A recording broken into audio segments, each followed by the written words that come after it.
جب تک جیوں میں آقا کوئی غم نہ پاس آئے، کوئی غم نہ پاس آئے۔ منبر نور پر جلوہ بار علماء ذوی احترام، مشائخ سادات، حاضرین اہل سنت و جماعت، السلام علیکم ورحمۃ اللہ وبرکاتہ۔ الحمدللہ الحنان المنان الذي خلق الانسان وعلمه البيان، والصلاة والسلام على رسوله سید الانس والجان وعلى آلہ واصحابہ ذوی الخیر والاحسان، اما بعد فأعوذ باللہ من الشیطان الرجیم، بسم اللہ الرحمن الرحیم۔ ان الدین عند اللہ الاسلام، صدق اللہ مولانا العظیم۔ بارگاہ رسالت معاب صلی اللہ تعالی علیہ وسلم میں درود پاک کا ہدیہ پیش کریں۔ اللہم صلی علی سیدنا و مولانا محمد معدن الجود والکرم وآلہ واصحابہ الکرام وابنہ الکریم وبارک وسلم صلاة دائمتا سرمدا ابدا۔ عزیزان گرامی وقار، کہ مسجد توڑ کر اپنا معبد بنانا ہے، مسجد کو ختم کر دیا، شہید کر دیا۔ بھئی حکومت تمہارے پاس، طاقت تمہارے پاس، کورٹ تمہارے پاس، وکیل تمہارے پاس، بنا لو، بڑے زور شور سے سب بنا لو۔ ہم سے ایک انٹرویو والے نے پوچھا آپ اس پر کیا کہتے ہیں؟ ہم نے صرف اتنا ہی کہا کہ بنانے کے لیے کہو لیکن تھوڑا قبلہ دیکھ کر بنا لینا۔ اچھا ہے بھائی، قبلہ دیکھ کر بنا لینا۔ یہ کیوں کہا؟ کیونکہ ہمیں پتا ہے میرے مصطفیٰ نے فرمایا ایک دور آئے گا جب ہر دیوار سے آواز آئے گی اللہ اکبر، ہر جگہ سے اللہ اکبر کی آواز گونجے گی۔ رات کافی گزر چکی اور آپ اتنی تاخیر سے یہاں پر بیٹھے ہیں، یقیناً آپ کا جوش و جذبہ اور ولولہ یہ بتا رہا ہے کہ آپ کسی دنیاوی نیتا کے لیے نہیں، تاجدار مدینہ کے لیے بیٹھے ہوئے ہیں۔ اور یہ امت ہمیشہ حضور پاک صلی اللہ تعالیٰ علیہ وسلم کے نام پر جمع ہوتی رہی ہے، بس کچھ بڑے بننے والے لوگوں نے اس پوائنٹ کو نظر انداز کر دیا اور قوم کو دوسرے کاموں میں جمع کرنا شروع کیا۔ ہزار پیر آئیں اور نہ جانے جتنے بھی سلسلے ہوں، سب ہمارے سر آنکھوں پر، پیر پر اور سلسلے پر جمع کرنا ایک الگ مسئلہ ہے، لیکن تاجدار مدینہ کی ذات پر جمع کرنا ایک بہت اعلیٰ بات ہے۔ اور ہر زمانے کا امت کا ایک ترہ امتیاز رہا ہے، ہمارے ہزاروں اختلافات ہم پیٹ پیچھے پھینک دیتے ہیں جب میرے مصطفیٰ کا نام آتا ہے۔ اللہ یہ جذبہ ہر مسلمان کے اندر قائم و دائم رکھے۔ مجھ سے پیشتر ناظم اجلاس یا منتظم حضرت مولانا قمر الدین صاحب قبلہ، جن کی دعوت پر میں حاضر آیا، انہوں نے بہت لمبا چوڑا تعارف کرایا۔ میں اتنا تعارف کے قابل نہیں ہوں اور نہ ہی میں اس طرح کا ہوں جس طرح سے انہوں نے بتایا۔ میرا ایک مختصر سا تعارف ہے، میرا ایک مختصر سا انٹروڈکشن ہے، بس وہ یہی میرا تعارف مجھے ہر جگہ لے جانے پر مجبور کرتا ہے۔ مجھے کبھی یہ دیکھنے کو نہیں ملتا کہ مجھے جہاں سے دعوت دی جا رہی ہے وہ کتنا بڑا شہر ہے، کتنا بڑا گاؤں ہے، یہ تو پہنچنے کے بعد ہی پتہ چلتا ہے۔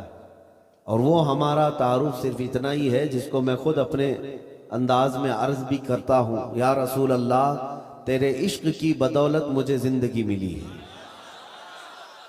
ورنہ ہم اپنے آپ میں کچھ بھی نہیں۔ اگر میرے مصطفیٰ کا نام نہ ہو تو ہماری زندگی کا کوئی حاصل ہی نہیں۔ یا رسول اللہ تیرے عشق کی بدولت مجھے زندگی ملی ہے، میری بات بن گئی ہے تیری بات کرتے کرتے۔ سبحان اللہ سبحان اللہ، میری بات بن گئی ہے تیری بات کرتے کرتے۔ اور ایک فارمولا یاد رکھ لو، ان کی بات کرو، ہر دل پہ راج کرو۔ نبی پاک صلی اللہ تعالیٰ علیہ وسلم کی ذات پاک ایک ایسی اللہ تبارک و تعالیٰ کی بنائی ہوئی یہاں دنیا میں شخصیت ہے کہ ساری دنیا اس ذات کے ارد گرد ہے۔ وہ جو نہ تھے تو کچھ نہ تھا، وہ جو نہ ہو تو کچھ نہ ہو۔ تمہارا تعارف، تمہاری عزت اسی نبی سے وابستہ ہے۔ حتیٰ کہ لوگ مشہور ہونے کے لیے آج حضور پاک صلی اللہ تعالی علیہ وسلم کی گستاخیاں بھی کر رہے ہیں، اور ان کا مقصد صرف اور صرف اپنی قوم میں ہیرو بننا آج ایک فیشن بن چکا ہے دشمنان اسلام کے درمیان۔ بڑی بڑی کنٹریز میں بھی دیکھنے کو مل رہا ہے، جس کو بڑا نیتا بننا ہے وہ حضور پر بھونکتا ہے، اسلام کے خلاف، قرآن کے خلاف۔ ان ظالموں کو کبھی ڈوب کر مر کر سوچنا چاہیے۔ ہندوستان ہی کی اگر میں بات کروں، مجھے تو میری اس ادا پر بھی فخر ہے کہ اللہ نے مجھے اگر کچھ عطا کیا ہے تو میرے رسول کے صدقے میں عطا کیا۔ کسی دوسرے پہ بھونک کر تو مشہور نہیں ہوا، تمہاری کسی کتاب پہ بول کے تو نہیں آیا، نہ تمہارے دھرم پہ بول کر آیا، نہ تمہارے کسی گرو گھنٹال کو بول کے آیا۔ مجھے میرے مصطفیٰ کی عزت سے اللہ نے عزت دی، اور انہیں یہ سوچنا چاہیے تمہارے پاس رکھا کچھ ہے ہی نہیں جس کو بول کر تم دنیا میں پاپولر بن سکتے۔ تمہیں پاپولر بننے کے لیے بھی میرے نبی کا واسطہ لینا پڑ رہا ہے۔ کیا کہنا ہے، واہ واہ۔ بدنامی سے بھی نام چاہتے ہو، دنیا میں اگر کچھ نام کرنا ہے بدنامی کے ذریعے سے، تب بھی میرے نبی کے نام پر بھونکتے ہو۔ آج ایرا غیرہ نتو کہرا جیسا بھی ہو، اسلام کے بارے میں کچھ کہہ دے تو اس کو چند لوگ ہیرو بناتے ہیں، اور اس پاگل کو یہ نہیں معلوم کہ یہ 4 ہی دن کا ہیرو ہوتا ہے۔ جو یہ خلاف بھونکتا ہے حضور کی شان میں یا اسلام کے خلاف، اسے یہ احساس نہیں ہوتا کہ وہ اس کی مثال ایسی ہے جیسے بیل گاڑی کے نیچے جو کتا چل رہا ہوتا ہے۔ اسے کتے کو ایسا لگتا ہے کہ پوری بیل گاڑی میں چلا رہا ہوں، تھوڑی دیر کے بعد بیل گاڑی نکل جاتی ہے، تب اسے پتا چلتا ہے کہ کوئی بیل چلا رہے تھے۔ تو یہ ان لوگوں کی مثال ایسی کہ انہیں ایسا لگتا ہے کہ اب ساری دنیا میری ہے۔ ہم نے اپنی آنکھوں سے دیکھا، اور آپ کو بھی میں بتاتا ہوں، ریسنٹلی ہمارے اسی دیش میں ان کتوں کا حشر ابھی کیا چل رہا ہے وہ بھی آپ کو پتا ہے۔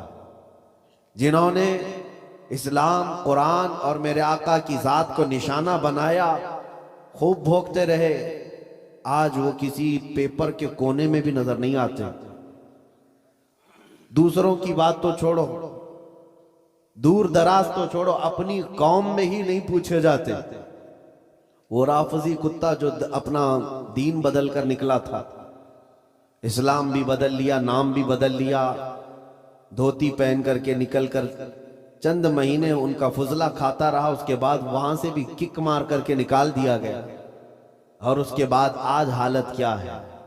اسی لیے میرے عزیزو یاد رکھو، دنیا کی چند چکا چوند کو حاصل کرنے کے لیے انہوں نے میرے نبی کو نشانہ بنایا، لیکن ایک بات میں بتاؤں، آج سے 1400 سال پہلے نبی پاک صلی اللہ تعالیٰ علیہ وسلم کی شان میں حسان بن ثابت نے کہا تھا، یا رسول اللہ آپ سے زیادہ حسین میری آنکھوں نے دیکھا سبحان اللہ، سبحان اللہ، آپ سے زیادہ خوبصورت کسی ماں نے جنا نہیں۔ انہوں نے حضور کی تعریف کی تھی، اللہ تعالیٰ نے ان کا نام آج تک زندہ رکھا ہے۔ سبحان اللہ، حضور کی شان میں تعریف کرنے والے، باقی جو بھونکنے والے تھے ان کے تو نام بھی یاد نہیں لوگوں کو، جو اسلام کے خلاف دسیسہ کاریاں کرتے ہوئے اپنی زندگیاں تباہ کر گئے۔ میں آپ سے پوچھتا ہوں، جس نے بغداد میں مسلمانوں کی کھوپڑی سے مینار بنا دیا تھا، وہ چنگیز اور ہلاکو، ان کی قبریں کہاں ہیں؟ ذرا ڈھونڈ کے دکھاؤ، ان کے نشانات کہاں ہیں؟ ان کی اولادیں کہاں ہیں؟ ان کے تاریخ میں وہ مقامات کیوں نہیں آج؟ لیکن آج ہندوستان ہی نہیں، دنیا اسلام کے جس خطے میں بھی جاؤ،